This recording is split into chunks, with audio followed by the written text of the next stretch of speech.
The floor is warm beneath your bare feet, smooth as glass but veined like wood, alive with gentle pulses of heat, as though the building itself breathes. Somewhere far above, gears turn with a rhythm so slow and deep, you don't hear them, only feel them, like the weight of centuries coiled beneath your ribs. You stand at the edge of a circular chamber, half lit by something that flickers but has no flame. The walls curve gently inward, as if the space was grown rather than built. You do not remember how you arrived. You only know that this is not a place of now. A scent of ash and lavender clings to the air, old, calming, precise. And the silence isn't empty, it hums. Beneath the stone, time stirs. You take a step, and the sound echoes not forward, but behind you, as though your movement disturbs the memory of the place, not the moment itself. At the center of the room, rising from the floor like the stem of a petrified flower, is a device, neither clock nor altar, yet something between. Rings within rings, each etched with tiny notches and ink dart carvings. It moves as you watch, but never in a straight line. You lay your hand upon the metal, and it is cool, even as the floor warms. Symbols hum beneath your fingers. Phoenician? Akkadian? Something older. Something that perhaps never had a name. You trace one spiral with your thumb, and it yields slightly under the pressure, not collapsing, but adjusting as if time itself has given way to you. Just for this moment, you feel no surprise. You feel only weight, and the softness of dust where no wind is touched. A corridor beckons, narrow and uneven, the walls lined with what might be books, though they are bound in metal and marked with pins instead of text. As you walk, you notice that your footsteps match a rhythm already pulsing through the floor. The lights shift with you, no brighter, but more aware. The scent of lavender fades, now as parchment and bronze, rust and oil, the smell of things that once moved but no longer do. Your hand brushes a panel inset into the wall, carved with a shape like an open eye, or perhaps a gear. You descend.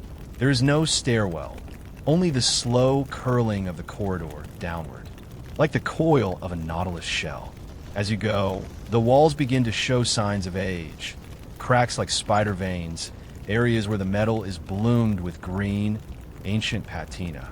One panel has been carefully pried loose and placed upright against the wall, as if removed for study. Someone has been here, not recently, but long after this place was meant to be forgotten.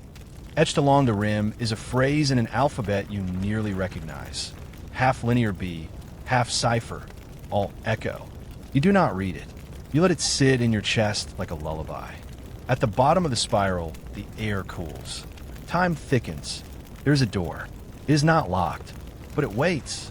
A circle, wide as your outstretched arms, of seamless stone, inscribed not with symbols, but with tiny grooves, as though it remembers the fingers that once turned it.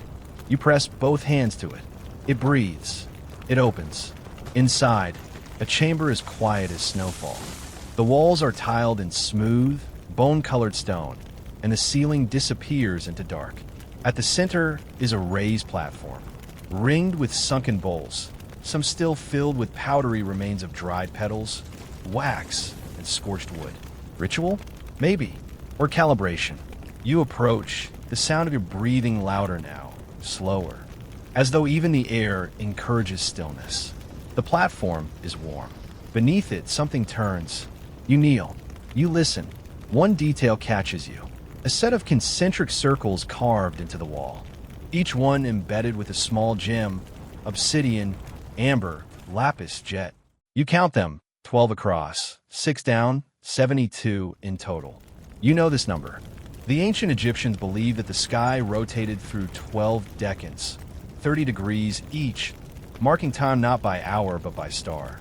They watched the heavens not to predict fate, but to keep time alive, tethered to their ceremonies and the breath of the Nile. But here, the pattern is different. The order doesn't match the sky as you know it. Obsidian follows lapis, then skips. An entire row ends in 3 amber stones, stacked atop one another like an unfinished thought. You wonder if this is time as someone else once understood it. Not linear, not circular, but nested like dreams within dreams. You touch the lapis gem. It is cold, and the moment your fingers leave it, you hear it. The faintest sound of chimes, not of metal, but of something more brittle. Bone? Glass. The air shifts, and you see it. A shape moving along the wall, casting no shadow. A memory of someone else's movement, perhaps, or the residue of a thought left unfinished. You do not follow. You simply watch and breathe. There is a scroll here, half unfurled. You kneel before it. The parchment is fragile, but the ink still clings to the fibers like breath on frost. Tiny marks, columns, circles, ticked off intervals as though someone was measuring something they could not see. You read none of it. You only notice one detail repeated again and again. A small sketch, like a wheel with broken spokes. Always 7 spokes. Always incomplete. Historians still debate whether the Antikythera mechanism, found off the coast of a Greek island in 1901, was a lone wonder or part of a long-lost tradition of celestial machines. Some say it predicted eclipses. Others say it mapped the dance of the planets. But no one could say why its complexity vanished for 1,000 years. No one knows who built it, or why their knowledge fell silent. You turn from the scroll. Your hand finds the wall again. A ripple, barely felt, passes through the floor. The platform beneath you hums. The bowl beside you flickers, not flame, but light, like memory returning. Your eyelids grow heavier, not from sleep, but from weight, as though knowledge itself leans against your back, gentle and patient. Somewhere in the distance, you hear water, not rushing, not falling, just a slow, repetitive sound like drops into stone, a metronome for something ancient. And still, no footsteps follow you. You pass through another corridor, narrower now, the ceiling pressing lower, the stone darker and more granular beneath your feet. The air has changed again, still but heavier, touched with a coppery scent that clings to your nostrils and tongue like the breath of a deep cavern. Light, such as it is, comes from thin slits in the wall that pulse faintly, rhythmically, as if responding to something inside you. Each step is a soft echo, swallowed quickly. The wall to your left is inlaid with metal threads, hair-thin and tarnished, forming a lattice that resembles a city seen from far above, or perhaps a map of stars. Your fingers trace one of the threads. It hums faintly at your touch.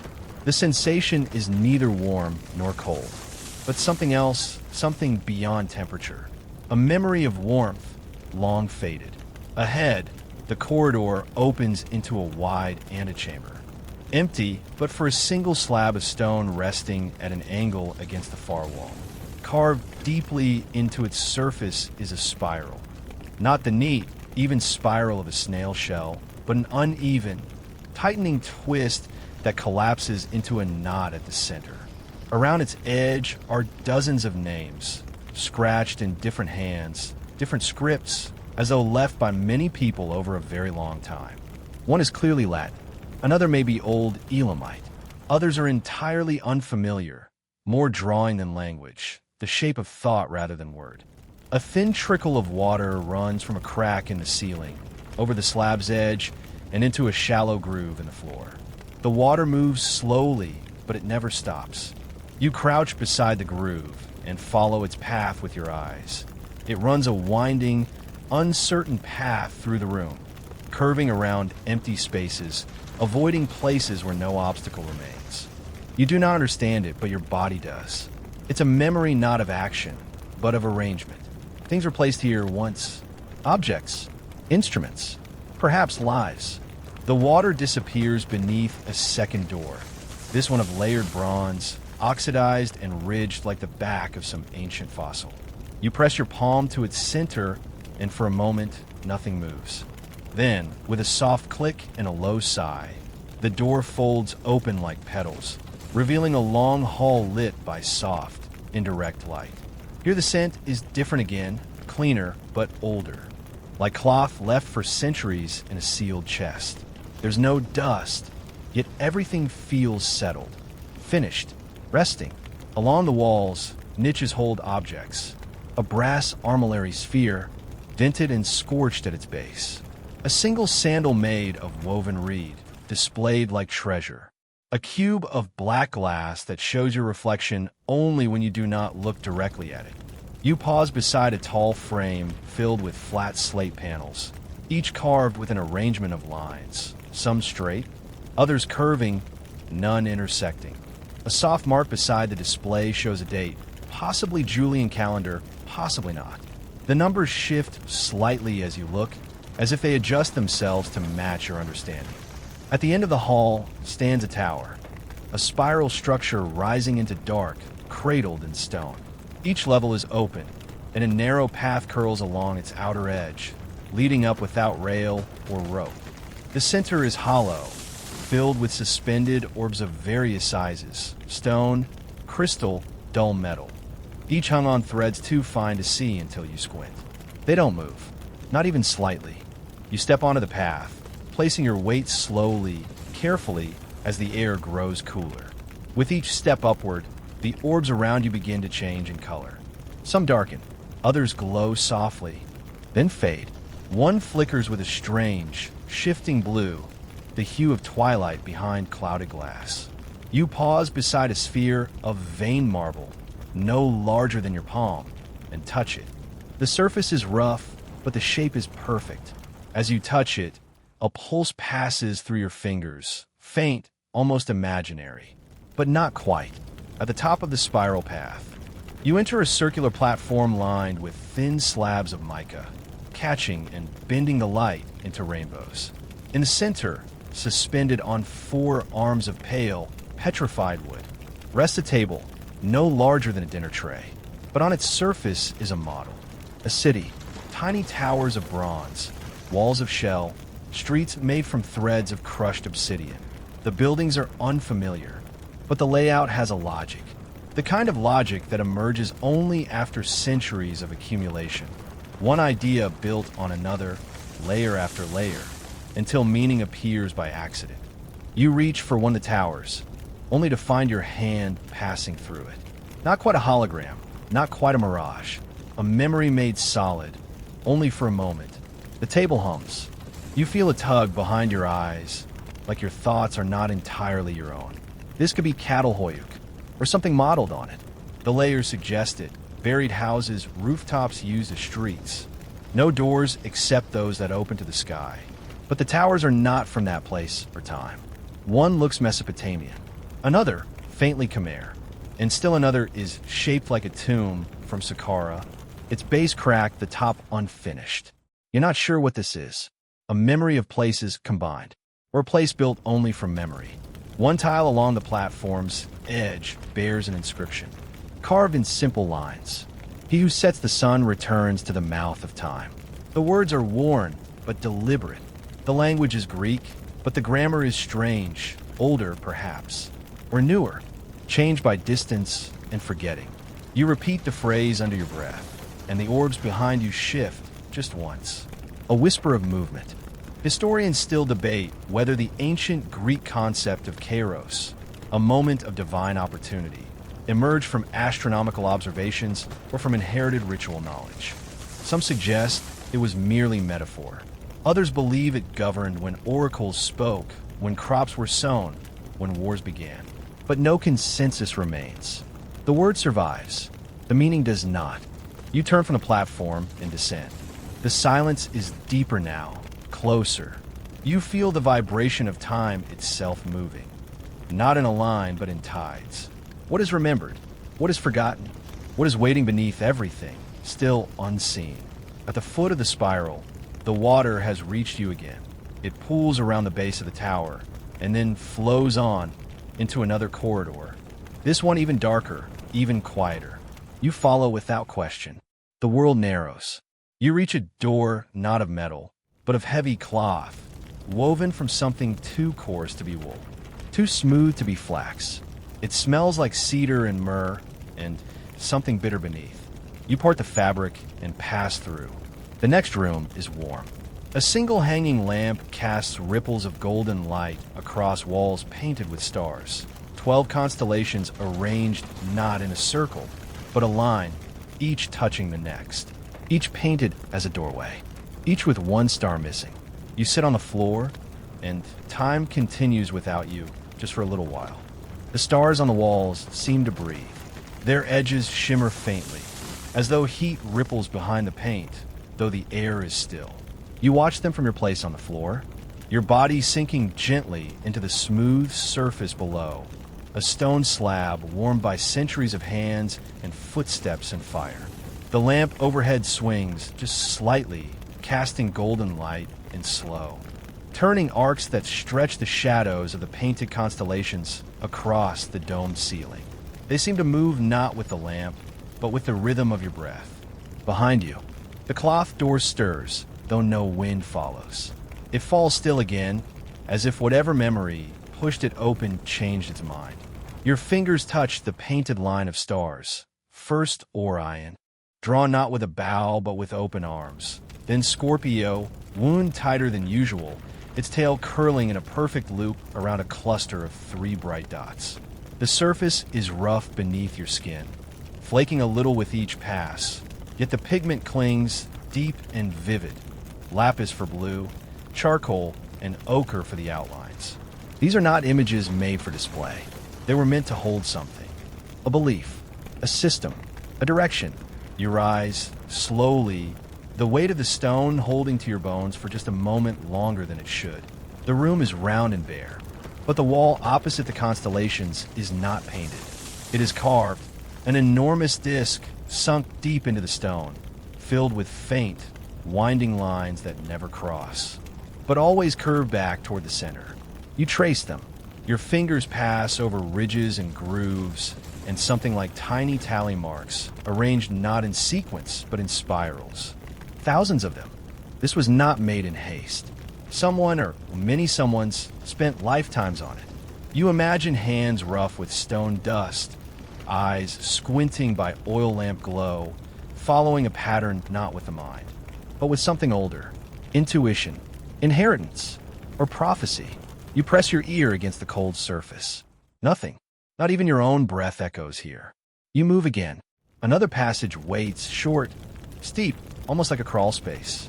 It forces you to stoop, your hands pressed to the stone as you descend. The air thickens. It smells now of damp clay, of earth not touched by sun for ages. The darkness closes around you, soft and absolute. And then, a glow.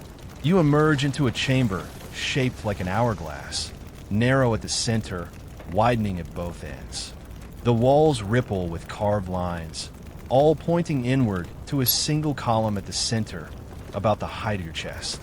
On its top rests a shallow bowl filled with ash. No fire burns, yet the bowl is warm. You approach the column. The warmth deepens. The stone around you hums faintly, in tune with your pulse. You touch the edge of the bowl, and for an instant, the ash stirs, not like wind, but like memory, shifting inside itself. You glimpse something within the gray, a shard of blackened bone, the curve of a broken pin, a tiny copper gear the size of a fingernail. Remains, perhaps, of something once whole. A machine? An offering? You cannot tell. A set of steps spirals down from the hourglass room. You descend again, and the air turns cold, so suddenly your breath catches. The walls now are bare. Not even the usual marks of tools remain. The passage has been cut so cleanly. It feels like it was formed by thought alone. You reach the next space slowly, cautiously. A long gallery opens before you, flanked by massive stone columns carved with repeating symbols. Some you recognize, though they are wrong, altered, mirrored. Time's handwriting, grown uncertain. On the floor, inlaid tiles form a path of interlocking rings that shimmer faintly beneath your feet. You walk them without looking down. Your body knows where to go. At the center of the gallery stands a statue, human in shape, but not in proportion. Its limbs are elongated, its head slightly too large, and its eyes, those eyes, are set with discs of obsidian so smooth they reflect nothing. It faces east, or what might be east in this buried place, its hand raised as if to shield or summon. Beneath the statue's feet are dozens of smaller figures, kneeling, crawling, reaching upward, but faceless, unfinished, as if whoever carved them grew tired or lost the pattern. You move around it, drawn by the emptiness behind its back. There, set into the wall, is a panel of bronze, ringed with notches like the dial of a vault. You lay your hand against it, not expecting a response, but the metal yields just slightly. A soft sound echoes through the chamber, like a sigh, or the beginning of a question. And then the walls shift, not violently, but with a deep and inevitable movement, like stone remembering how it once flowed. The gallery dims. You feel it more than see it. A seam opening in the floor. A circle of tiles sinking, revealing a wide, shallow basin lined with mirrors, some broken, others intact. In the center, a pedestal, and on it, a slab of ancient glass, half fused to the stone beneath. You step closer. The glass is dark, almost black, yet in its surface you see flickers, brief, soft shapes that form and dissolve. A ship with sails of smoke, a star moving backward, a child's hand pressing against the inside of the glass. You look deeper, and the room falls away. You are not in the gallery anymore. You are standing in an empty field beneath a sky scattered with stars. No walls, no ceilings. Only grass beneath your feet and the cold wind of forgotten age brushing against your skin. The stars shift. One falls. Another flickers twice, then vanishes. You try to step forward, but the ground stays still. Only the sky moves. And then the voice. Not words, not sound, just the sense of being asked a question. You do not answer. You simply breathe. A flicker of firelight returns. The sky dims. The floor returns beneath your feet. You are back in the gallery, standing alone, your hand resting against the cold glass slab. The mirrors around you reflect the dimness, the memory of light rather than its presence. Behind you, the statue waits. Historians still debate whether the Hall of Records, first described in whispers by mystics and early Egyptologists, was ever meant to be a literal place. Some believe it lies beneath the Sphinx.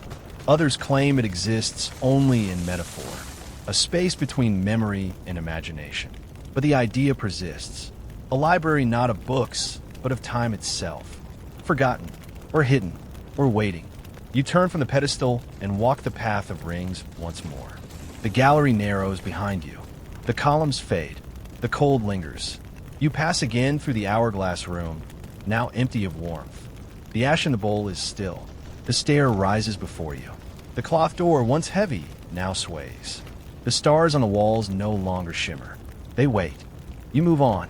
The passage ahead draws downward, slow and spiraling, like a well dug into the quietest part of the earth. The walls here are smoother, closer, damp with condensation that runs in slender rivulets down dark stone. You follow with your fingers, feeling the faint ridges of chisel marks beneath the moisture.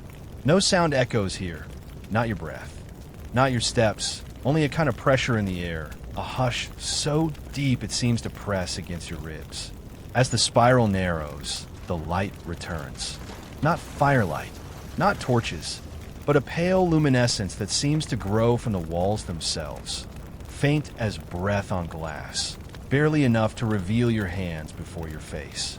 You raise your eyes and find that you're not alone. Figures stand in the alcoves carved along the walls, each wrapped in what might be linen or bark, or something older than both. Faces are covered, but each stands in the same posture. One hand open, one hand clenched. They do not move, and yet they watch. Their silence is older than stone. One wears a pendant, an hourglass of carved amber, sealed in gold. You pause before it. The amber has cracked, and within it, some ancient insect rests, suspended forever between the grains of time. Its wings are still spread, as if it never saw the glass closing in. Below your feet, the floor shifts again, from stone to something smoother, colder. Glass, perhaps, or crystal. Beneath the surface, shadows move, not clearly, not with purpose, but in rhythm. Shapes you do not recognize, shifting like clouds seen through deep water. One curls in on itself and vanishes.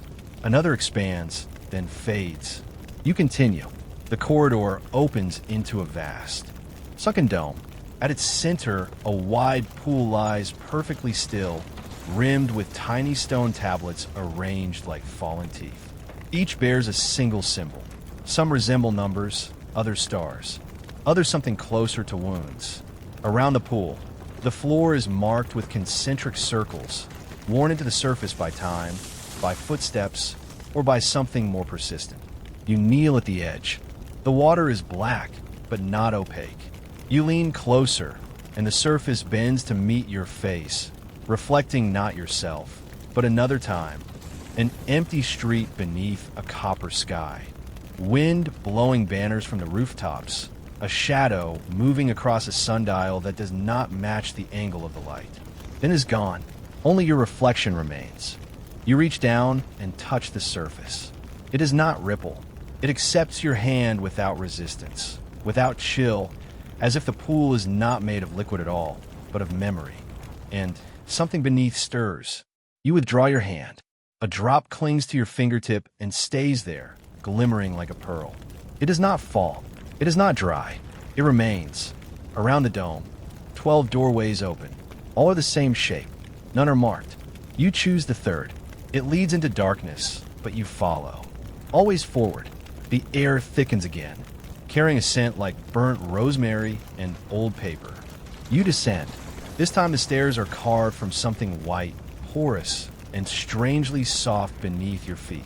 Bone? Coral? You cannot say. Your steps leave no sound. Your shadow moves beside you, but it seems to lead, not follow. At the base of the stair is a room unlike the others, tall, with walls not carved but grown. Petrified wood rises like pillars around the space, their trunks twisted, their grain like fossilized flame.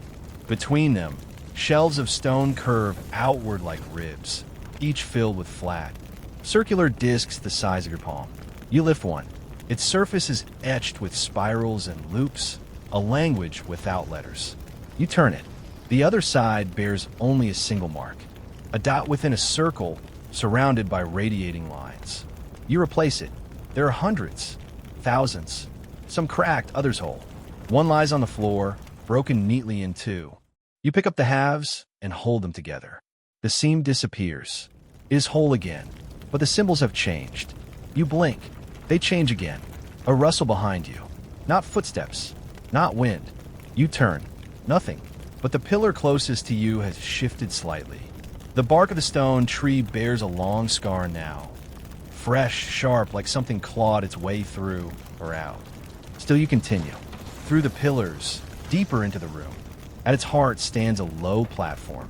On it a wheel, huge, ornate, rimmed with carvings too worn to read. A single hand lies at its center like that of a clock, but twisted, bent upward like a reaching finger. Beneath it, a square of metal has been hammered into the floor.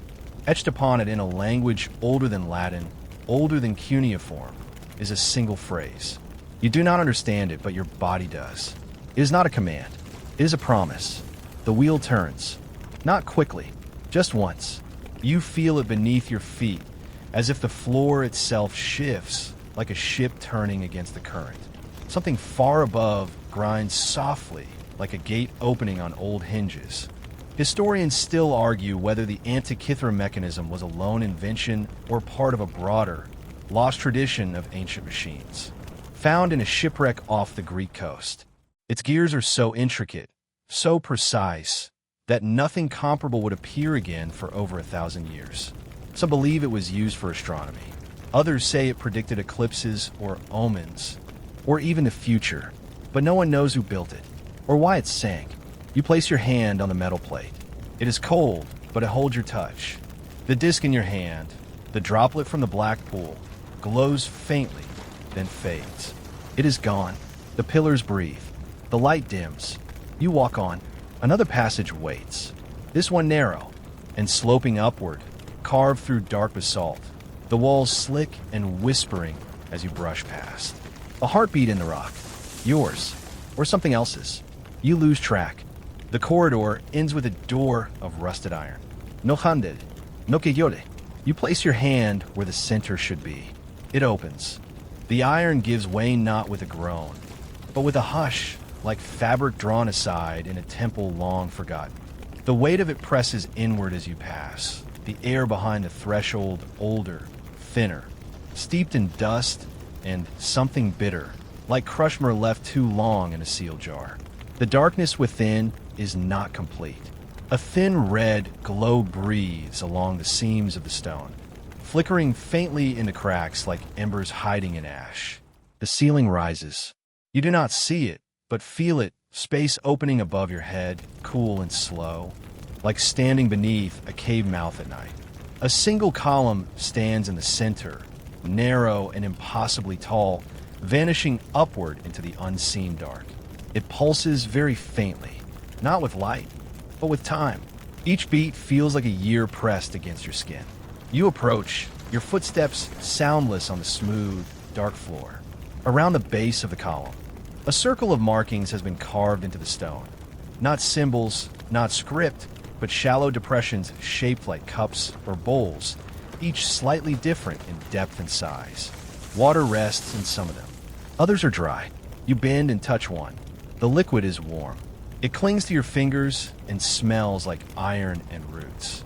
One bowl is cracked, yet the water within it remains, unmoved, untouched. You stare into it, and in the surface, something flickers. 3 figures standing around a brazier, their shadows dancing on a wall covered in spirals. One raises a stone rod, the others kneel. The image vanishes. You stand again. Around the room, just beyond the ring of bowls, are niches in the wall. Within them rest objects, some familiar, some strange. A bronze mirror, darkened with age. A comb carved from shell. A set of bones tied together with sinew. A handful of glass beads fused into a single lump by some forgotten fire. A mask, thin as a petal, shaped to cover only one eye. You reach toward the mask, and for a breathless moment, it feels warm, as though someone just set it down. You do not take it. The floor slopes downward again, and you follow. The red light fades behind you, replaced by a colorless dimness, as if the very stone were absorbing what little brightness remains. The tunnel narrows into a steep staircase, the steps uneven, slick with mineral runoff. They descend in silence for what might be minutes or hours, and then they open into a hall. It is vast, far wider than any space you've passed before, yet so low that the ceiling brushes just overhead. You have to stoop. It is lined with shelves carved directly from the rock, filled not with scrolls, not with tablets, but with thin discs of hammered metal, each etched with lines that spiral inward, like snails or storms. You lift one. It is cold and lighter than it should be. The markings feel familiar, not in content, but in rhythm. Each swirl seems to hum faintly when traced. Not sound, but something in the fingertips. A memory of vibration. You set it back. Toward the center of the hall lies a wide pit, shallow and square, lined with dark green stone.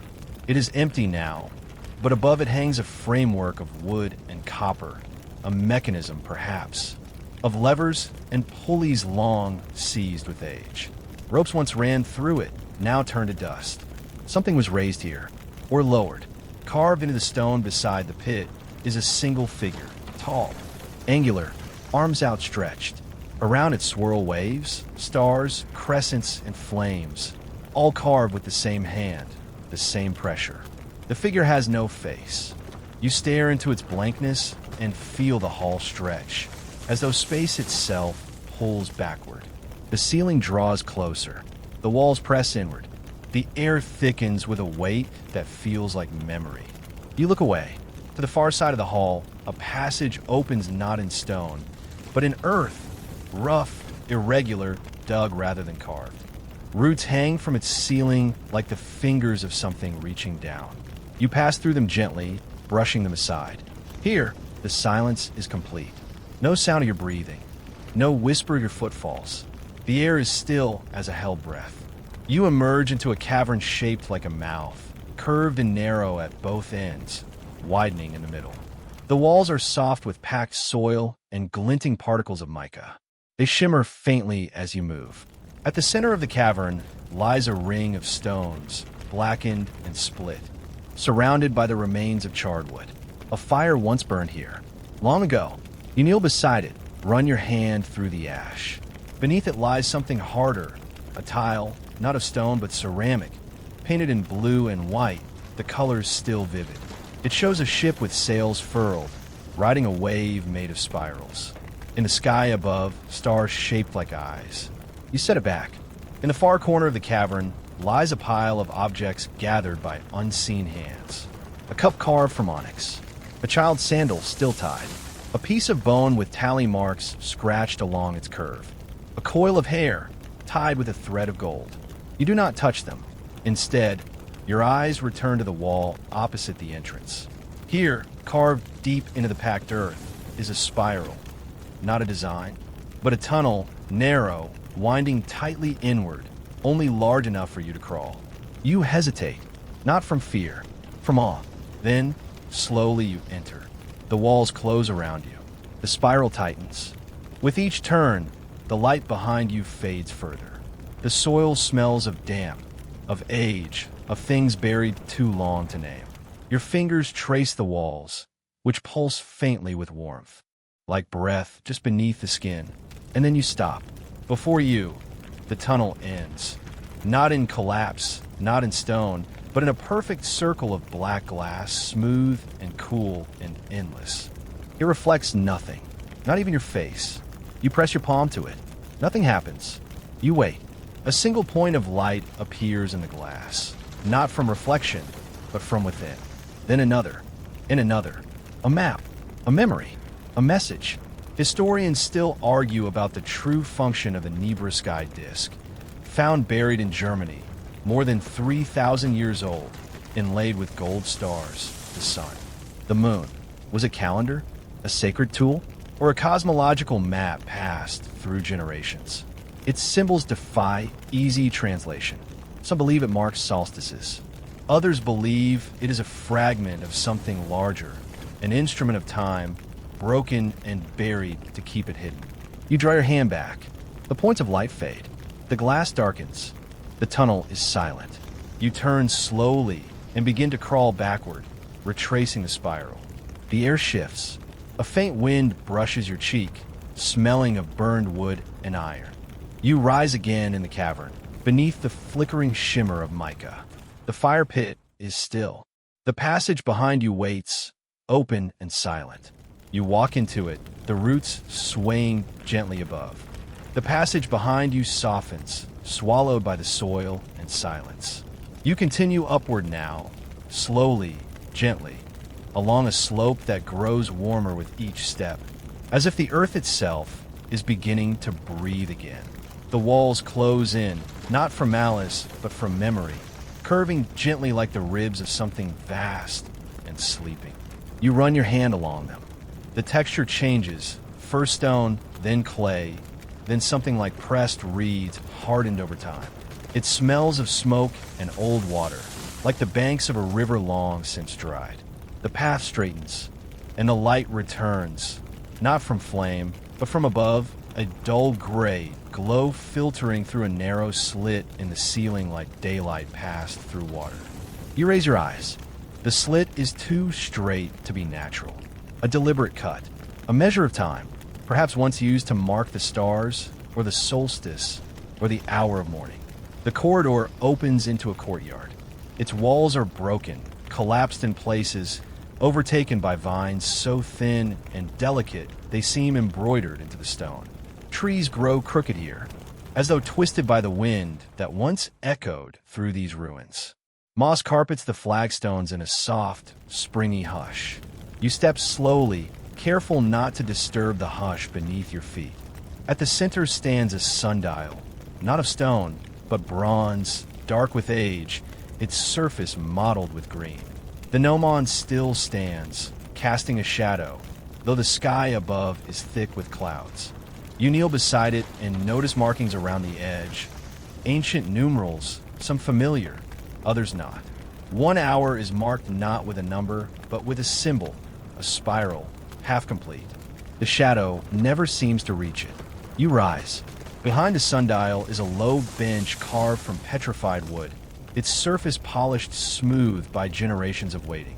Beside it rests a small bowl filled with dried flowers, crumbled now into dust. Lavender, perhaps, or something like it. The scent lingers faintly, floral, bitter, comforting. You sit and close your eyes for a moment, and the courtyard sighs. When you open them again, a figure is watching. Not close. At the far edge of the courtyard, just beyond the broken archway. Cloaked in gray, still as stone. No face visible. A presence, not a threat. You blink and they are gone. The vine beside where they stood stirs, as if brushed gently by a departing hand. You pass beneath the archway. Beyond it, a staircase spirals upward around the trunk of an enormous tree, its bark silvered with age. The steps are carved directly into the wood, winding slowly toward a platform far above. You climb, your hand trailing along the grain of the tree, feeling its heartbeat, slow, deep, older than language. Leaves flutter high above, though there is no wind. At the top, a chamber opens, half open to the sky, roofed in slats of dark wood and stone. It smells of rain and parchment. A table sits in the center, low and wide, covered in objects, hourglasses of every size and shape, each still.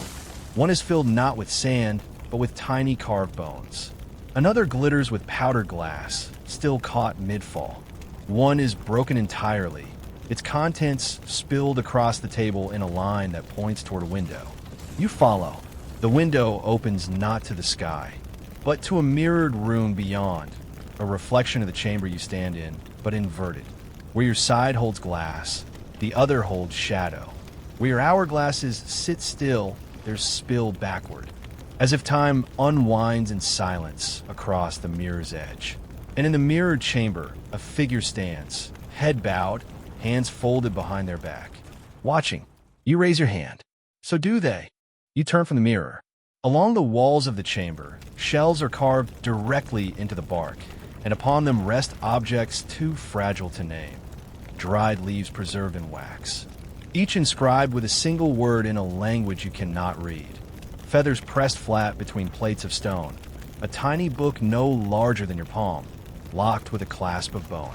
You pick up the book. It resists your touch for a moment, and then the clasp releases with a quiet sigh. Inside, the pages are blank, no ink, no script, but you see words nonetheless. Not written, but rising faintly in the grain of the page, like breath held just beneath the surface. The letters shift as you look, rearranging themselves slowly. You do not try to read them. You return the book. Above, through the slatted roof, the sky deepens. Not to dusk, not to night, but something older, a kind of twilight that presses gently down upon the world, softening its edges, turning each sound into a whisper. The tree beneath your feet stirs, not moving, but remembering. You descend the spiral steps, slower this time. At the base of the tree, a narrow door has opened in the trunk. You duck inside. The hollow within is quiet, lit only by the phosphorescent glow of lichen and fungus growing in soft clusters along the walls. The ground is padded with leaves that do not decay. In the center of the chamber lies a pool no larger than your outstretched arms, its water utterly still.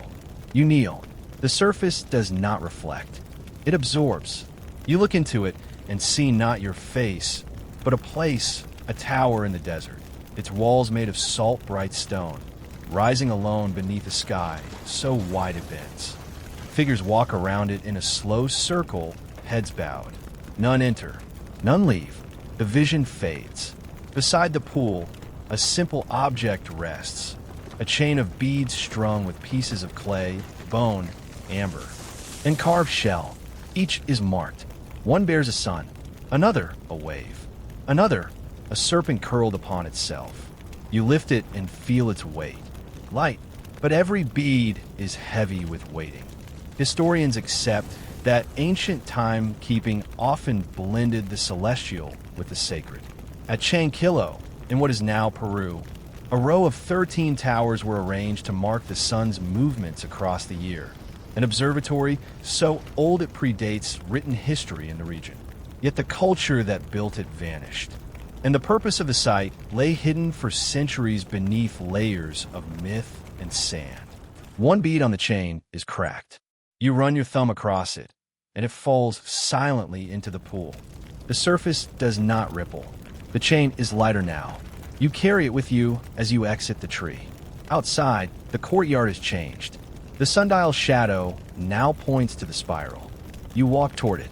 The spiral lies etched into the ground, worn into the stone not with tools, but with the quiet insistence of repetition, as if 1,000 steps trace the same line again and again, until the path itself remembered the turning.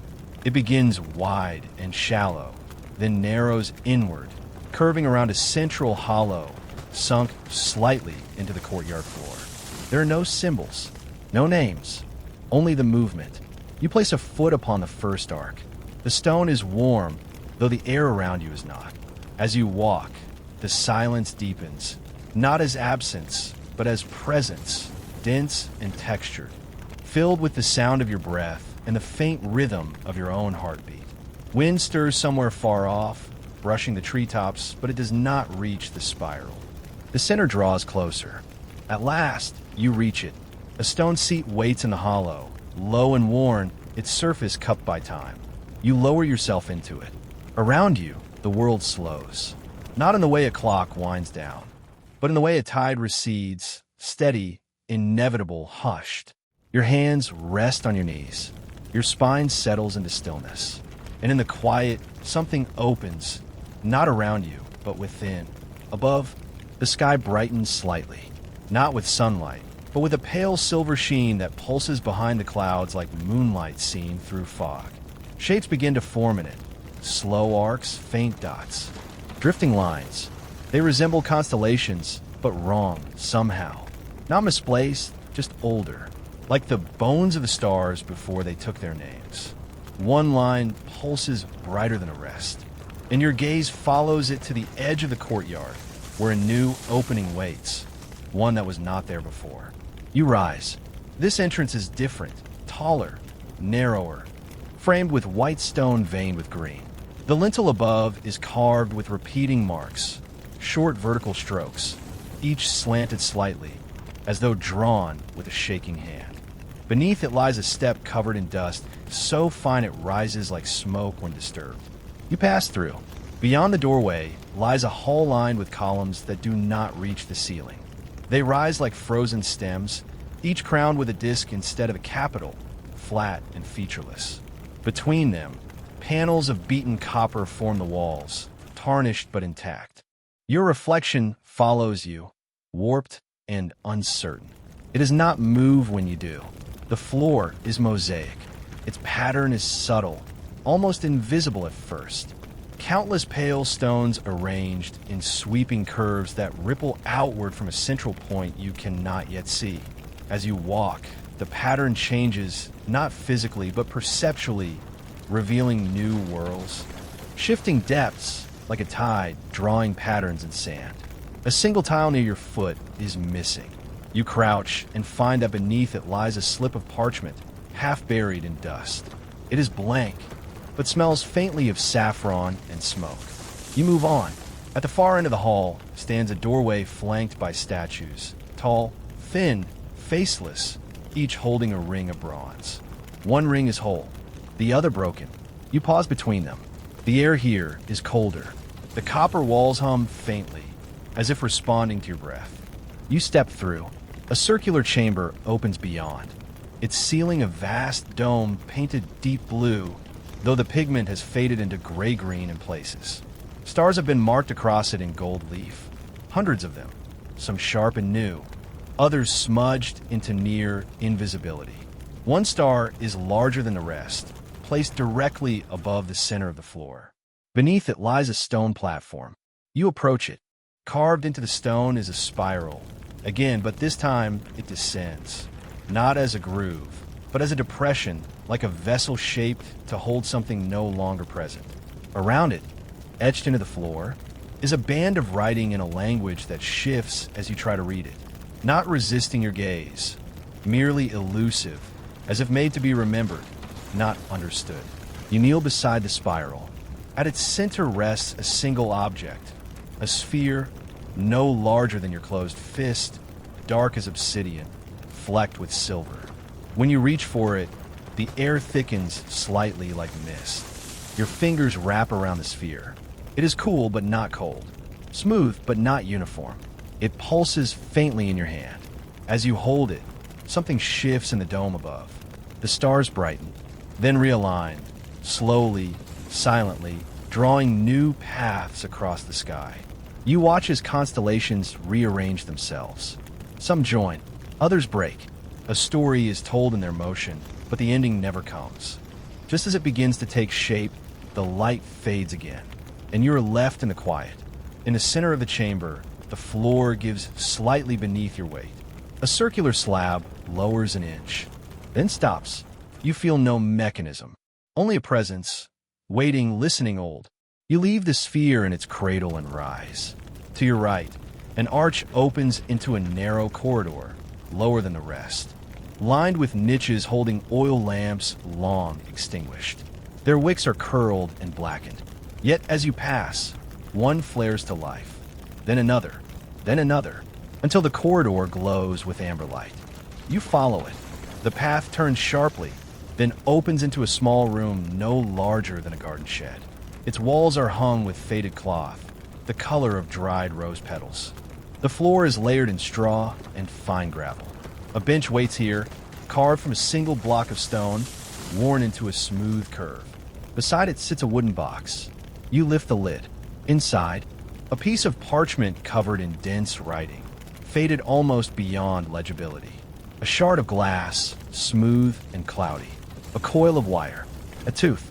A stone carved into a teardrop. A string of knotted twine, each not shaped like a number. You take none of them, but as you look, you sense what the room once was. A place of recording, of reflection, of return. A room built not to explain time, but to forgive it. Historians accept that the Antikythera mechanism, a device pulled from a shipwreck off the coast of Greece, predated known analog computers by over 1,000 years.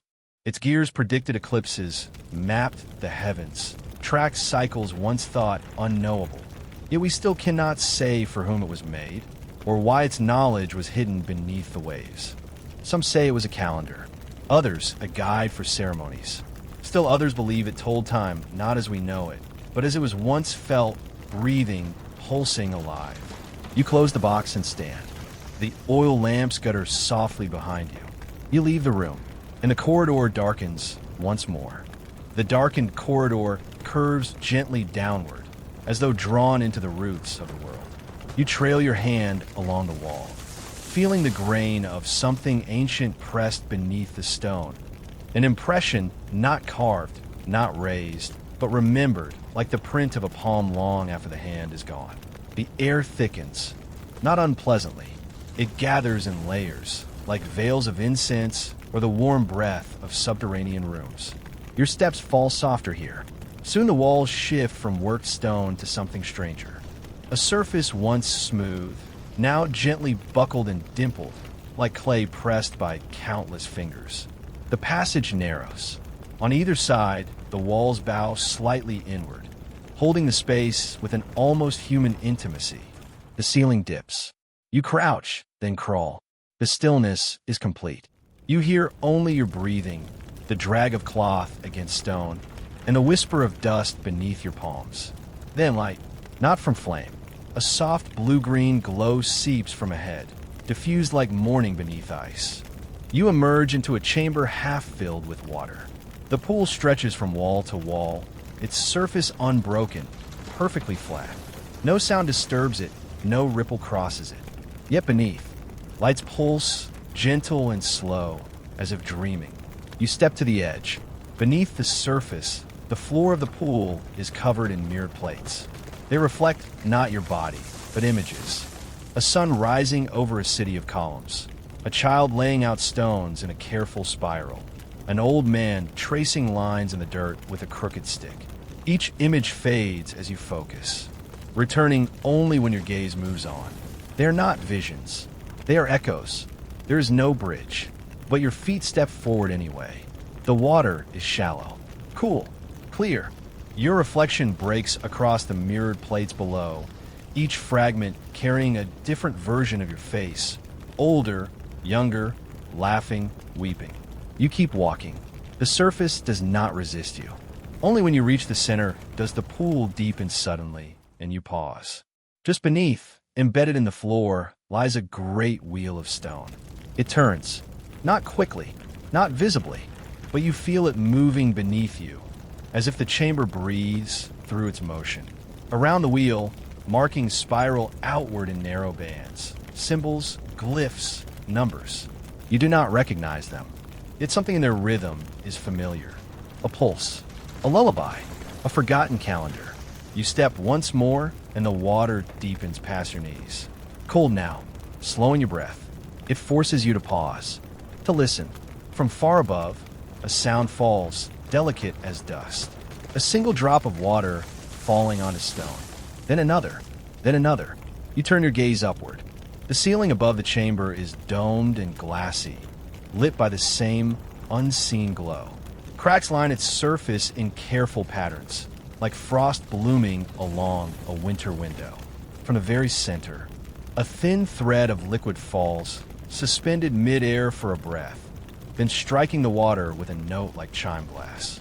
Drip, drip, drip. The wheel below you shivers faintly. You take a step back. The sound ceases. Across the pool, a path emerges, not raised, not built, but suggested. Large, flat stones protrude from the water, just enough for your soles to find purchase. You cross them slowly, reverently. Each stone bears a single mark. One holds the image of a shell, another a crescent moon, another a closed eye. At the end of the path, you climb out of the pool. Your clothes do not cling. Your skin does not chill. Time here does not follow the rules you've known. The air smells of something green and distant, like crushed juniper or old papyrus. Before you rises a chamber of silence. There are no adornments, no inscriptions, only smooth walls, and in the center, a tall, narrow object covered in cloth. It stands upright, wrapped in pale fabric bound with thin strands of metal. You step close. The cloth is dusty but unstained. Your hand lifts, touches. It falls away. Beneath the wrappings lies a pillar, not stone, but crystal, clear, with a shimmer like frozen breath. Within its heart floats something small and dark, a seed perhaps, or a curled piece of parchment, or a sliver of shadow. It does not move, but you know it is waiting. At the base of the pillar is a ring of words, inscribed in concentric circles too tight to read from above. You kneel, your fingers brushing the edge. The script here is delicate, as though etched with a needle, and it shifts, slowly, subtly, like a sleeping creature turning in a dream. You do not try to understand. You simply breathe with it. This place feels older than the rest, not in years, but in memory. The way roots are older than branches. The way sleep is older than thought. You stand. The far wall opens to a low passage. A single torch burns here, set into the wall on an iron bracket. Its flame does not flicker. It holds steady, bright, but silent. As you pass it, the bracket clicks softly and begins to turn. You glance back. The crystal pillar is gone, not vanished, only hidden once more, wrapped in its cloth, erased from sight like a page turned too soon. Historians accept that the ancient Egyptians divided the day into 24 parts, 12 for the night and 12 for the day, tracked by sundials and shadow clocks. But there was a 13th hour whispered in later texts, an invisible hour present only in dreams or rites, unmeasurable by water or sun. Some called it the hour without wind. Others, the breath between stars. The torch clicks once more, and the air shifts. You continue down the passage. At its end is a stairwell, spiraling not down but upward, narrow, steep, cut into the rock itself. You climb, each step hollow beneath your weight, as if the stone remembers footsteps and resists them. And at the top, a door. Wooden, bound with brass, slightly ajar. You push it open. The space beyond is open to the sky.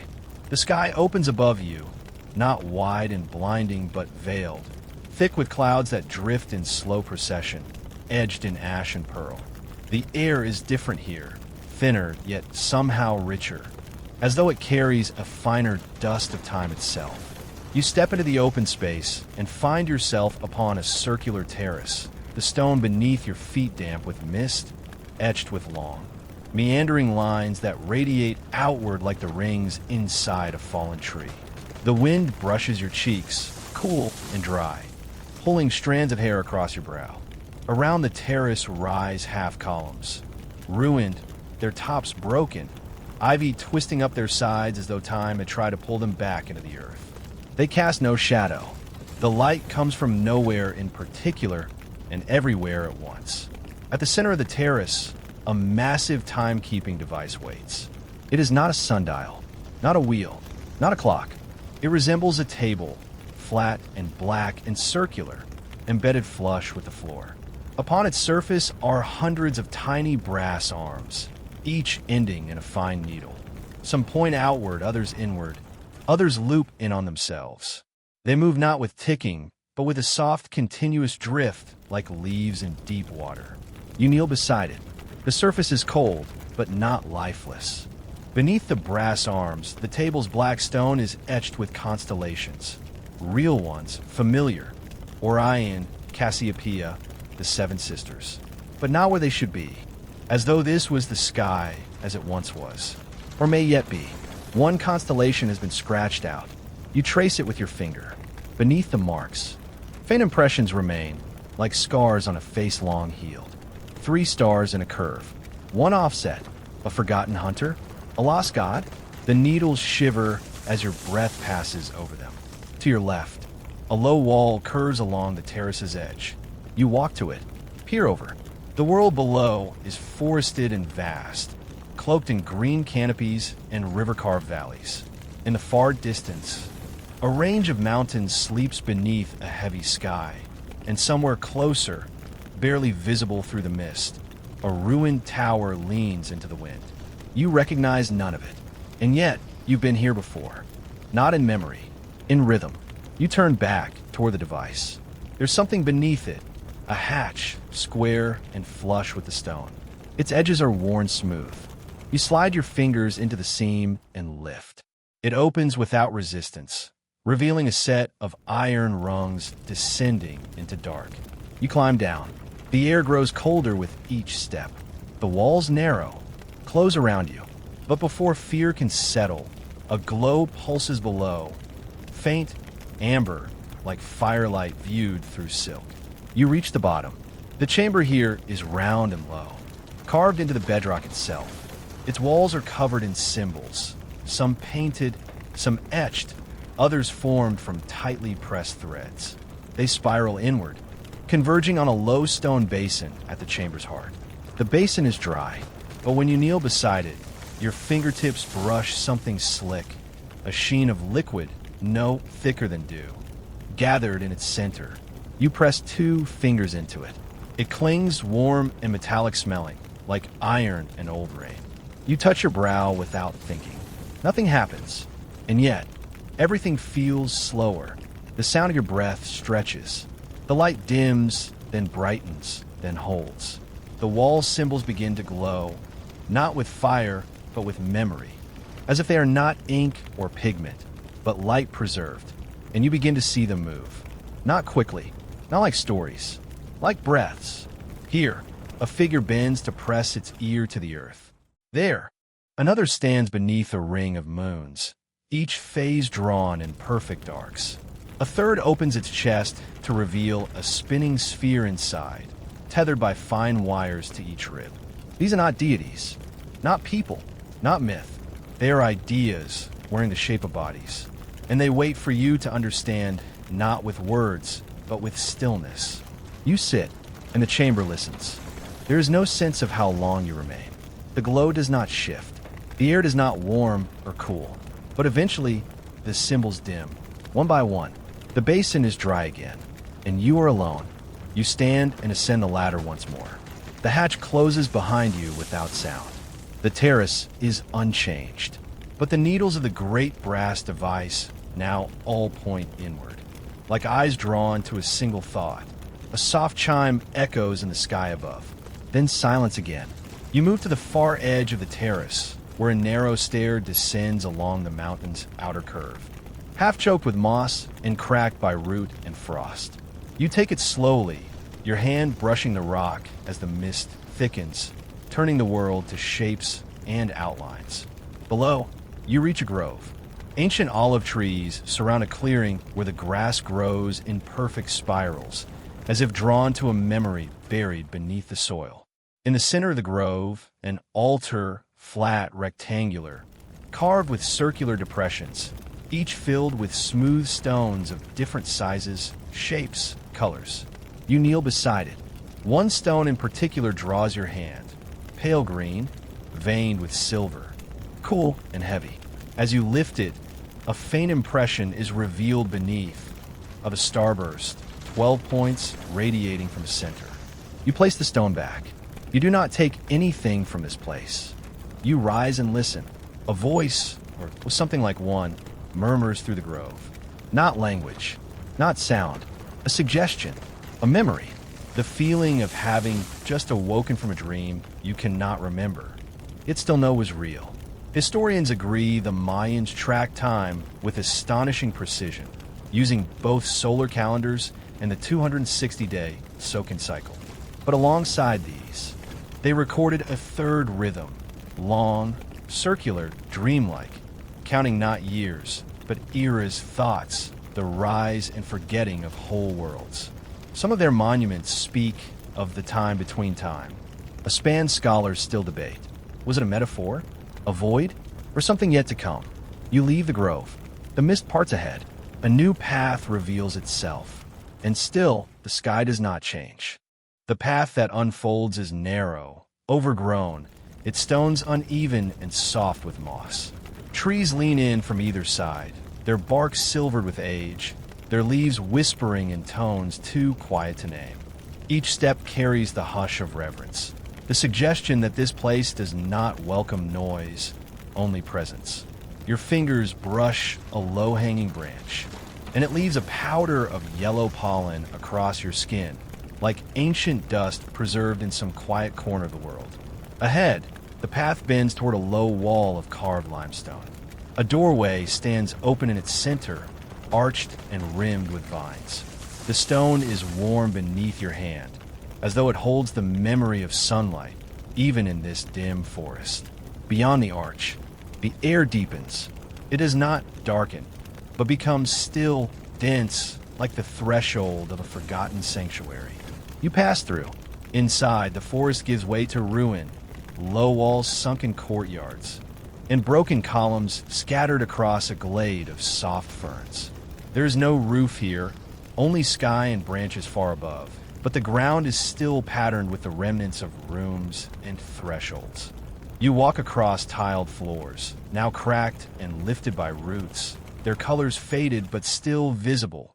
Deep indigos, burnt ochres, the dull gleam of mica dust embedded between the stones. A fragment of inscription catches your eye, half buried beneath creeping moss. You crouch, brush it clean. The symbols are angular, precise, carved with care, and then abandoned to time. Some you almost recognize, like echoes of alphabets you've only glimpsed in dreams. A single word seems to stand apart, drawn within a circle, isolated, protected. You cannot read it, but its shape lingers behind your eyes. To your left, a colonnade, 6 columns, each of different material. Granite, basalt, lapis, marble, red sandstone, obsidian. They're arranged in no pattern you can guess. No two the same height. You walk slowly among them. Each one hums faintly as you pass, as if the stone still remembers the hands that raised it. At the far end of the glade, a structure remains mostly intact. It is low and wide, its roof sloping gently, covered in flat tiles the color of dusk. You step inside, and the light shifts instantly. Filtered through narrow slits in the stone, it falls in long golden stripes across the floor. The air smells of dust, wax, and dried leaves. You are not the first to enter. Footprints line the floor, some deep and recent, others faint and filled with time. The chamber is silent, but the silence feels layered. as if every person who ever passed through left a whisper folded into the air, waiting to be unfolded. Along one wall runs a shelf, stone, shallow, the length of your body. Upon it lie dozens of small objects, arranged without labels or order. A feather, bone white and curled at the tip. A thin ring of hammered bronze. A clay tablet no larger than your palm, its surface covered in dots. A glass orb, cracked and filled with yellow sand. You pick up the orb. The sand inside shifts, not quickly, not evenly. It falls in irregular pulses, then stills, then falls again. No two grains move alike. The longer you watch, the less you understand what time it measures, if it measures time at all. You place it back gently, at the rear of the chamber. A doorway leads into darkness. You step through. The walls tighten again. The ceiling lowers. The corridor is narrow, twisting. Your fingers trace its sides, feeling the grooves worn into the stone. Some purposeful, like carvings, others accidental, the marks of hands passing again and again. The passage opens suddenly into a wide, circular hall. A dome curves above, unbroken, smooth, the surface covered in a mosaic so fine it appears painted. Gold and black tiles form concentric rings of stars, fixed, wandering, falling. At the center of the hall, a bronze platform rises, holding a single object, a staff of wood and metal, shaped like a shepherd's crook, its end coiled around a sphere of opaque glass. You approach slowly. The sphere pulses with a faint internal light, not steady, not rhythmic, alive. As you reach for the staff, you hesitate. There is no fear, only the sense that touching it will change nothing and everything. You lift it. It is heavier than it looks.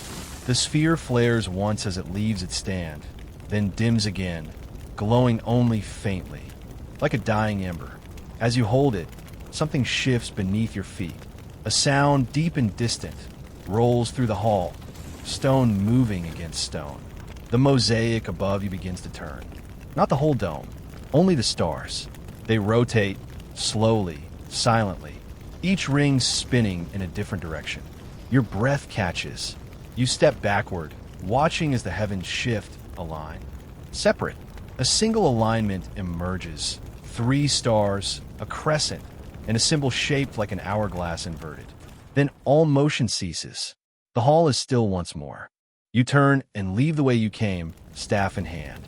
Outside, the light has changed. The forest glade is darker now, cast in twilight. The ruins feel deeper, older, as though time has passed differently within the hall. You do not linger. You walk through the arch down the mossy path, into another layer of the dream. It is accepted that the ancient Babylonians were among the first to divide the day into 24 hours, the hour into 60 minutes. Yet tablets found in Sippar speak of invisible hours, moments they believed slipped through the seams of the measured world. Some scholars argue these were metaphors for divine time. Others suggest they reflect a lost calendar, one not bound to sun or moon, but to silence, to ritual, to dreams. You do not try to solve this. You simply walk until the forest falls behind, and a long plain of stone and salt stretches before you. The salt plain shimmers beneath your feet, wide and pale, stretching endlessly in every direction. The sky above it is weightless, soft gray smeared with lavender, as if some great hand has brushed color across glass. No wind moves here, no virtuosis. The world is hushed, pressed between layers of time, too old for memory. Your footsteps leave no echo, only faint impressions in the brittle crust, which fade even as you look back.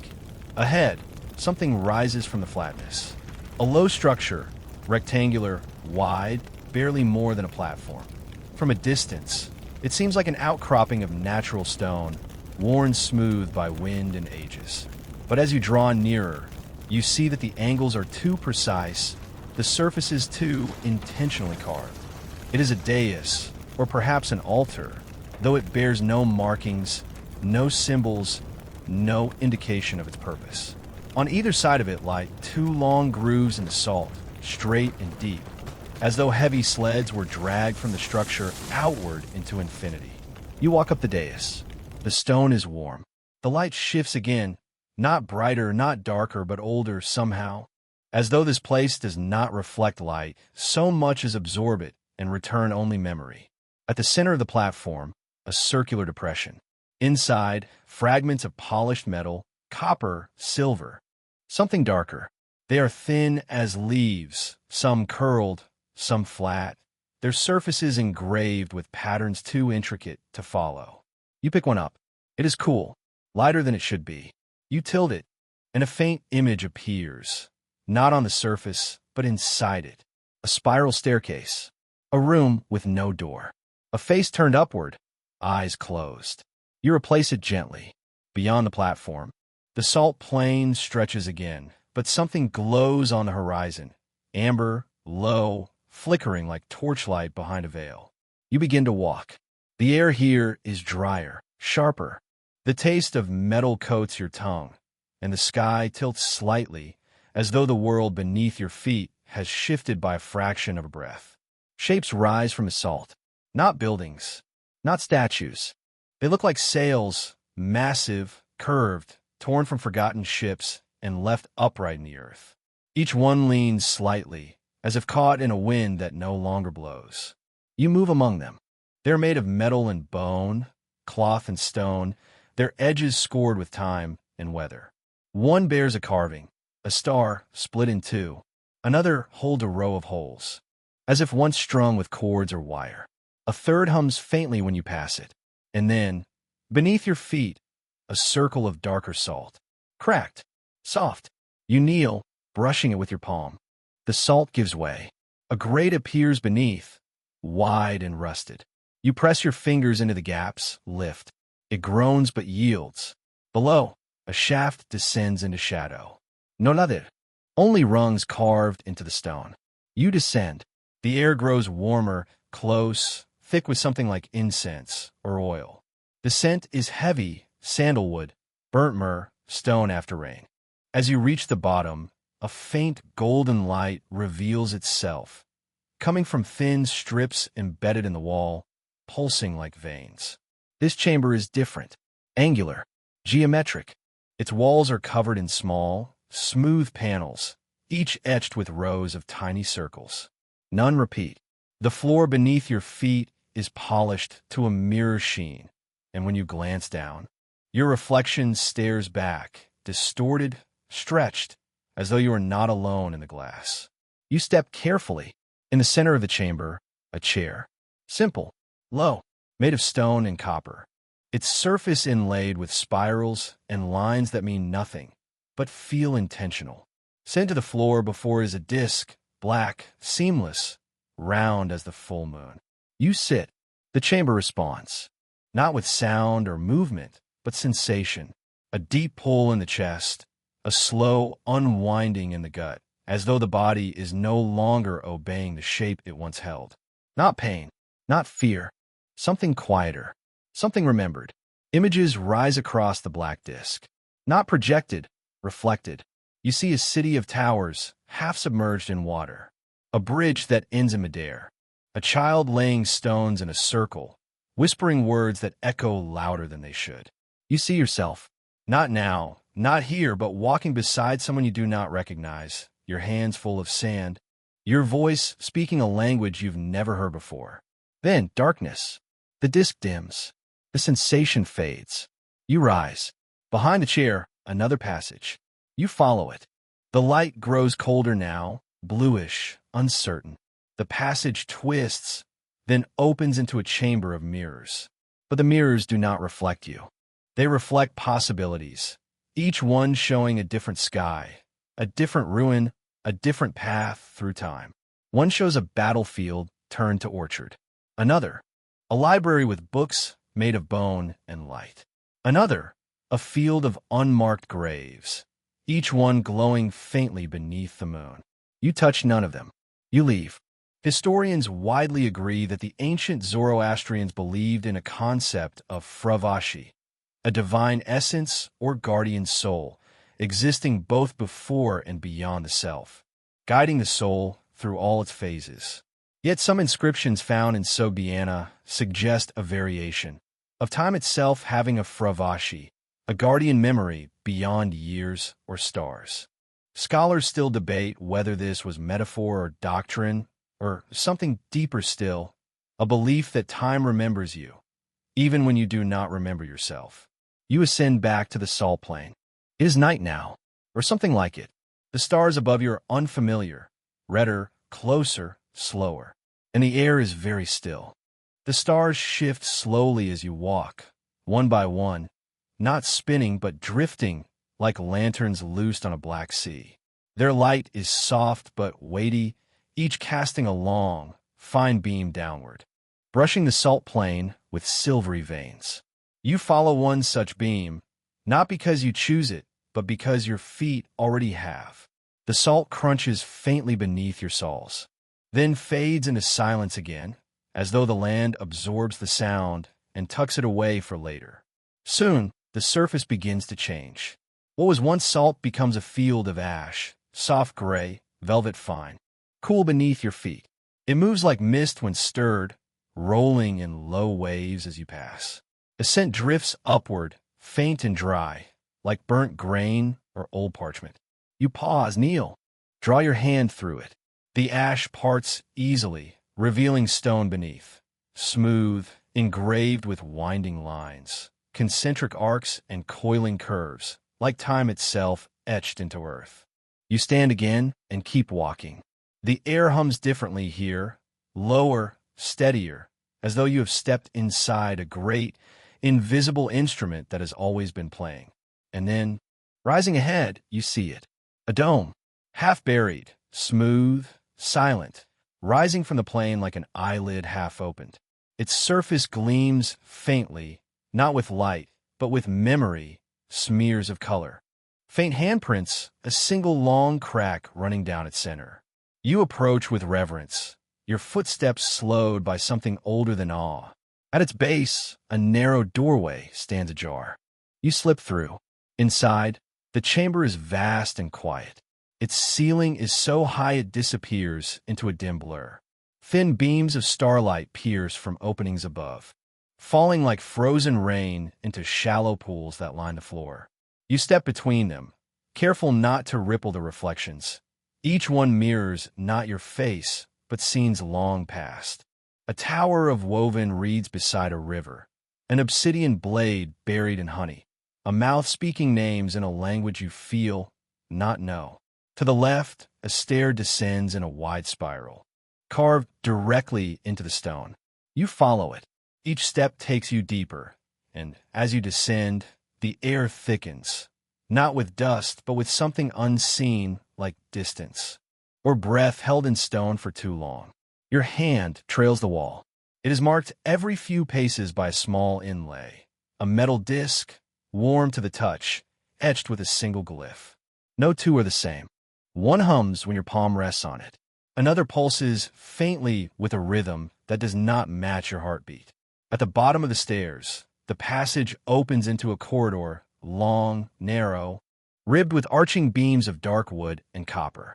It feels like the inside of a great ship, but no vessel ever floated here. The floor is inlaid with triangular tiles of black and amber, worn smooth in the center by passage too frequent to name. You walk. Doors line the hall, each one different. Some are stone slabs, engraved with star maps and unknown sigils. Others are made of soft leather, stitched with threads of gold. One is not a door at all, but a veil of steam, rising from a slit in the ground, held in place by nothing you can see. You do not enter them. Not yet. At the corridor's end, a chamber. Not large. Its walls curve inward gently, and in the center sits a table, low, round, carved from a single tree root, bleached white. Upon it, a spiral of stones, laid carefully, perfectly spaced. You kneel beside it. Each stone is different. One is volcanic glass, sharp at its edges. Another, chalky and pocked with ancient seashells. One is heavy, metallic, so dense you can barely lift it. Another shatters in your hand like dried clay. At the center of the spiral lies nothing, just the impression where something once rested. A ring, perhaps, or seed. You breathe in the stillness, and the room listens. Then, behind you, a whisper. Not a voice, but of pressure. Air shifting slightly, as though a presence had stepped through a door you cannot see. You rise, turn. A figure stands at the chamber's edge. Not moving, not watching. Clothed in soft gray, face veiled, arms at its side. You cannot see its eyes, but you feel them, like cool water on skin warmed by sun. It does not speak. It simply lifts one hand, pointing toward the table, then lowers it. When you look again, the central void of the spiral is no longer empty. Something rests there now. A coin. Small, dark, unmarked. You reach out, lift it. It is warm. It vibrates faintly, not with sound, but with memory. Your vision flickers. A temple submerged beneath a frozen lake. A woman carving tally marks into the wall of a cell with her fingernails. A circle of children singing around a bonfire while shadows crawl between the flames. Then, all is still again. The figure is gone. Only the spiral remains. You stand slowly, coin in hand, and step back into the corridor. This time, you open one of the doors.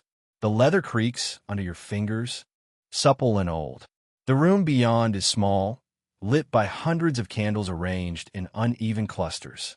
Wax drips down the walls like frozen rain. A scroll rests on a pedestal in the center. You do not read it. You place the coin beside it and leave. In ancient Hellenistic Egypt, temple priests in Alexandria built devices to track planetary motion. Complex gears hidden in polished bronze. Moving slowly, predictably, beautifully. The most famous of these, the Antikythera mechanism, was pulled from the sea in the early 1900s, covered in barnacles, nearly mistaken for stone. But some fragments describe a sister device, older still, lost before Alexandria was born. Scholars remain divided.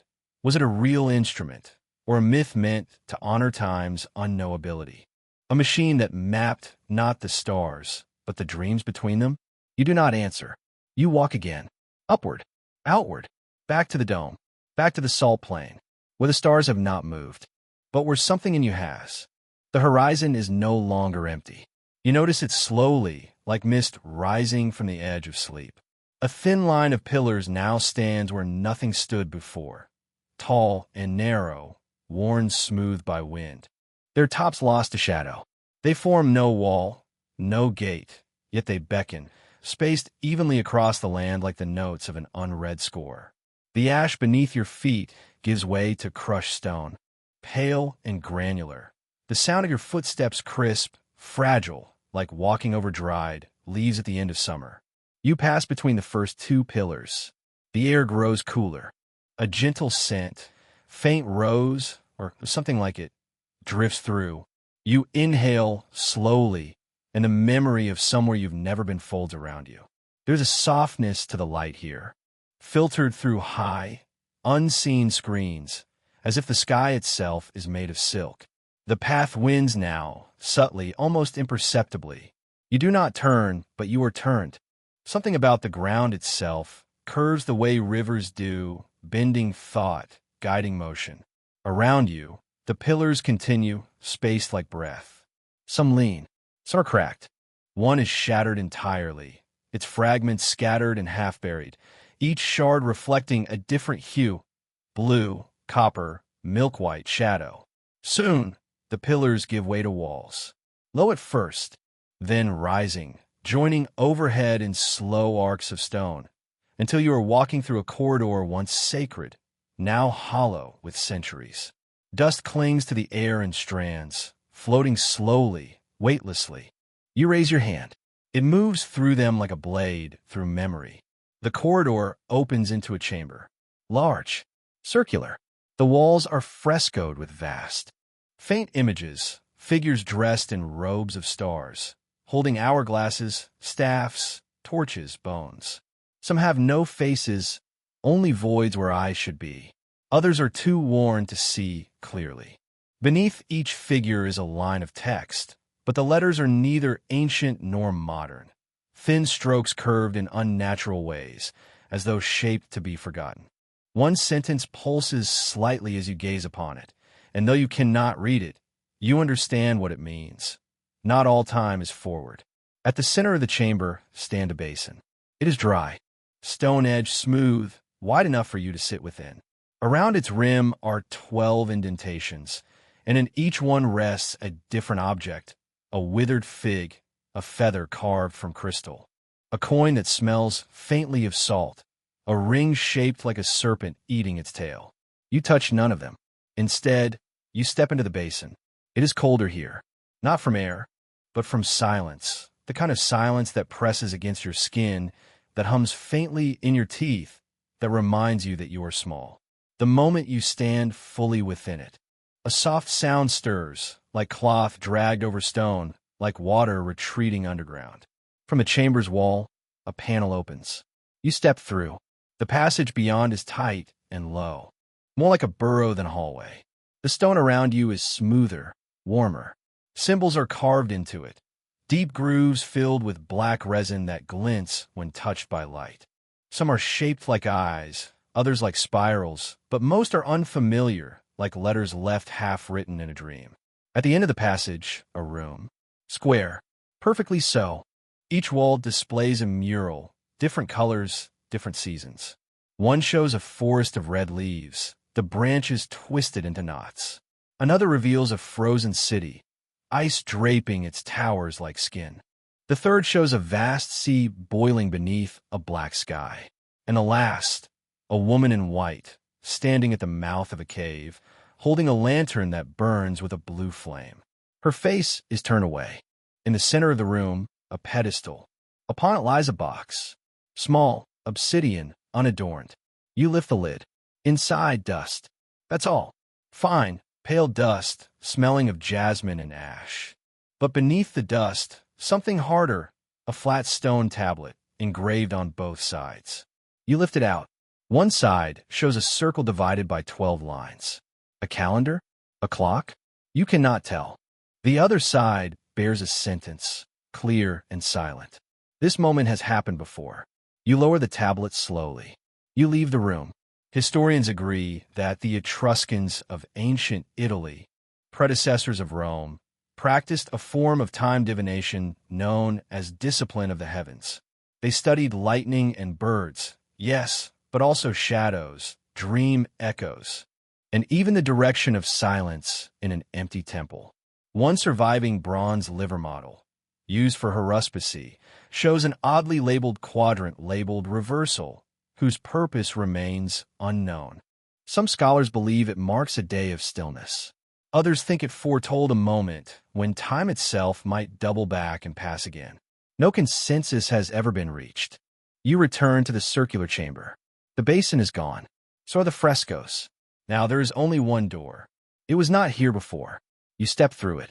It opens into a gallery lined with mirrors. Each one shows a different version of the room you just left. In some, the basin holds water. In others, fire. In one, the floor is flooded with stars. In another, the box lies open, and the dust is gone. But only one mirror shows you, standing exactly as you are now. You walk to it. Your reflection does not move. It stares back, calm, still, waiting. Then, slowly, it lifts its hand, and you lift yours. But you do not remember who did it first. You don't pass through the mirror. It passes through you, not with impact, but with softness, like mist winding around bone, like a breath you don't remember taking. The world flips gently, and when you open your eyes again, the light is different, cooler, more distant. A blue that isn't sky or water, but something older, something underneath both. You're standing on a bridge now. It's narrow, winding, built from slabs of dark stone stitched together with pale metal. No andrais, no ropes, just stone, silence, and the drop. On either side, a void. Not black, not infinite, just unclear like memory gone thin with time. Wind moves through it slowly, humming against the stone like a lone note struck on an instrument with no name. The bridge leads to a tower. It grows taller as you walk, its sides curving inward like a spiral shell, smooth and gleaming with a patina of age. The surface holds no doors, no windows, only a single seam running vertically from base to crown, so thin it might not be real. You walk until the seam is before you. Then you wait. A soft sound answers. Not a click, not a grind, more like a sigh. The seam parts. The tower opens inward. Inside, light and glass and shadows in motion. The air smells like cold ink and old cedar. You step onto a floor of translucent stone, lit from beneath by pulsing lines. No color, just rhythm, like veins in the body of sleeping God. Around you, gears move without sound. Some float, untethered. Others turn without contact. Time is not kept here. It is studied, harvested, questioned. The space is vast. Impossible. It should not fit inside the tower, and yet it does. You walk between great columns of etched quartz. Names spiral along their surfaces, dates, hours, events you've never heard of, the unwinding bell, the eighth eclipse, the silence of clocks. You touch one column. It trembles faintly under your fingers, then hums a note that sounds almost like your name, but not quite. At the far end, a staircase. It is narrow, made of copper and memory, rising in slow arcs. As you climb, the air grows warmer, and your thoughts seem to move more slowly, like fish circling in deep water. Halfway up, you find a doorway cut into the wall. No hingis, no latch, just space. You step through. The room inside is circular dim. Its walls are shelves. Each shelf holds a vessel. Jars, boxes, stones, scrolls, eggs, bones. Some sealed, some split. One pulses gently with a light that seems to come from within its grain. Each object rests on a small tablet of clay, inscribed with lines of symbols you can't decipher. A thin, continuous music plays here, not from an instrument, but from the room itself. The shelves hum in harmony, like voices remembering something they're not allowed to say. You pick up a vessel, a cube of polished amber. Inside it, a single feather suspended in the center, never touching any side. When you hold it, you hear waves. Not crashing, not roaring. Just waves, reaching, retreating. You set it back. Time slips sideways again. A second doorway opens. The corridor beyond is dim and dry. Dust pools in the corners like sleep. You walk slower now. Each step echoes too long, returning not just sound, but scent, breath, warmth, as if someone once walked here and left parts of themselves behind. The walls narrow and then open. You step into the atrium, a domed space, perfectly still. Above you, the dome shows constellations, real, familiar, but altered. Some stars shine where none should be. Others are missing. The Great Bear tilts eastward. Orion walks alone. And near the zenith, a spiral cluster glows with unnatural clarity. A flicker, then nothing. Beneath the dome, a single pedestal. It holds a sand glass, larger than your arms could span. Its glass is tinted rose and shadow. The sand inside does not fall downward. It spins slowly around the center like a tiny galaxy trapped between moments. You place your hand on the glass. It is cold, but only for a second. Then it warms to your touch and begins to move. A low tone pulses through the atrium. Lights dim. The sand accelerates, now spinning faster, faster, until it blurs into a circle of pale fire. Then, just as quickly, it stops. Only one grain remains. You watch it hover, then fall. Just one. But the silence it leaves behind is absolute.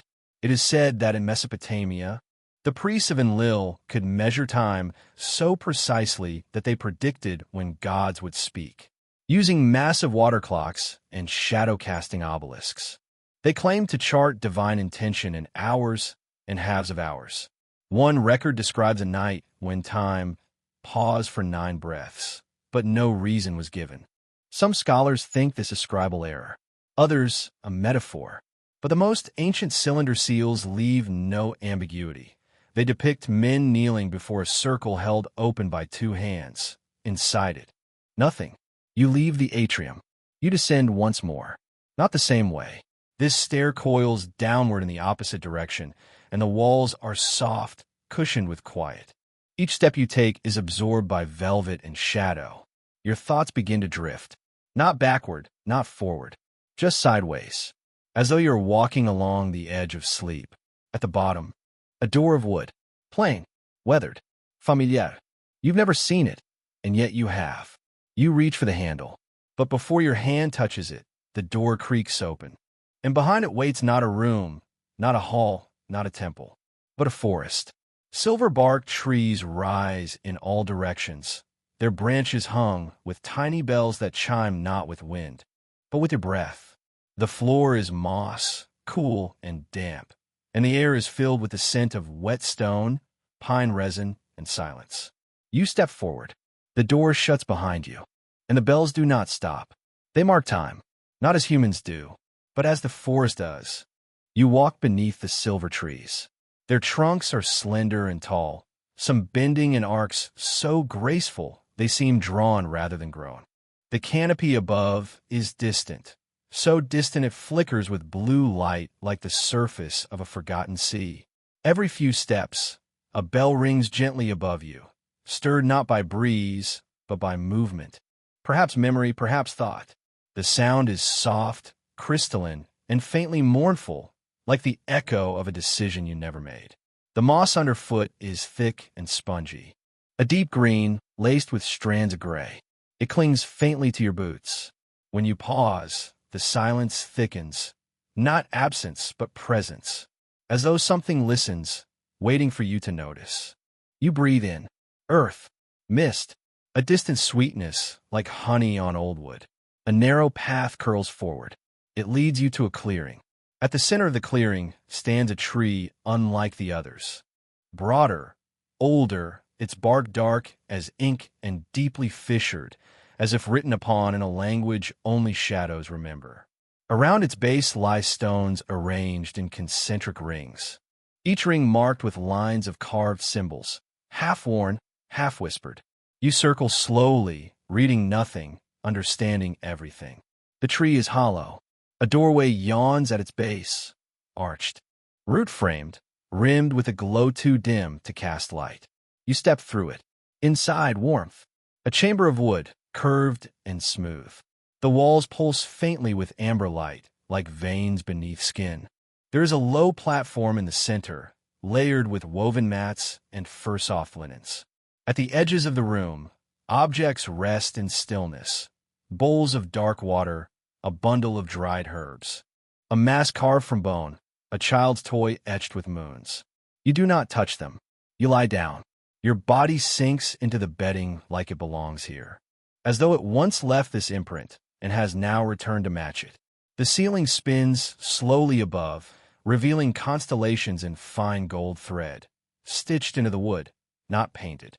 They shift with your breath. They know when your eyes close. Your heartbeat slows. You are not alone.